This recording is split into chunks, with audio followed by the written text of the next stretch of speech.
এইভাবে বৃষ্টি হলেই যদি হতে থাকে এইভাবে বৃষ্টি, তাহলে কি হয়ে গেলে দেখা গেল এই পাশ ডুবিয়ে এই পাশের মানুষ সব ডুবিয়ে থাকবে না, আর পরে বুঝবে না জ্বালানাকে। বৃষ্টির পানি এরকম ভাবে হলে অবস্থা তো,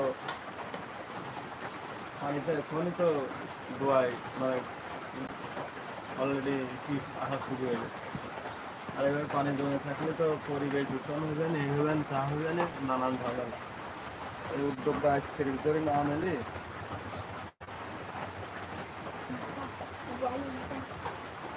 এই পানি বের করার ব্যবস্থা যদি আজকের ভিতরে যদি না নেওয়া হয়, তাহলে এই পাশের পরিবেশ আর নষ্ট হয়ে যাবেন। তাহলে সেখানে কি এখানে যে ঘরের ভিতরে যে পানি ওঠা শুরু হয়ে গেছে, যদি তারপরে সাপ পোকার সময়, এখন বৃষ্টি বদলা সাপ পোকার পানি এভাবে জমে থাকলে মশার উপদ্রব বাড়িয়ে দেবেন, এ নানান ঝামেলা।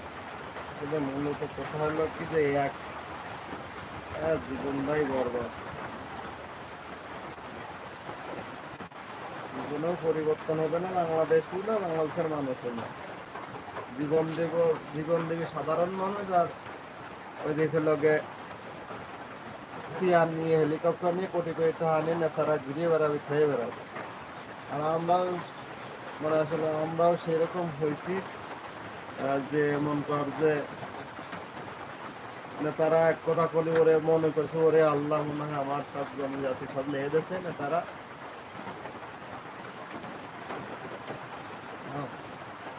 এভাবে হতে থাকবে, আমি চাচ্ছি যে এভাবে হোক, মানুষ কিছু বুঝুক, না বুঝলে আসলে শিক্ষা না নিলে, মানুষ শিক্ষা না নিলে মানুষের কোনো পরিবর্তন হবে না। ঠিক আছে, ঠিক আছে।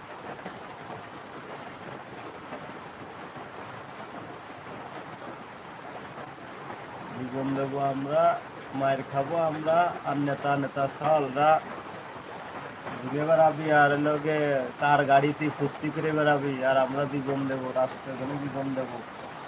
অমুক সৌদি চলে আসছে, অমুক কানাডায় 1 তলা বিল্ডিং 5 তলা বিল্ডিং করে, এদিকে আমরা বৃষ্টি হলি, ঝড় হলি, তুফান হলি সব আমরা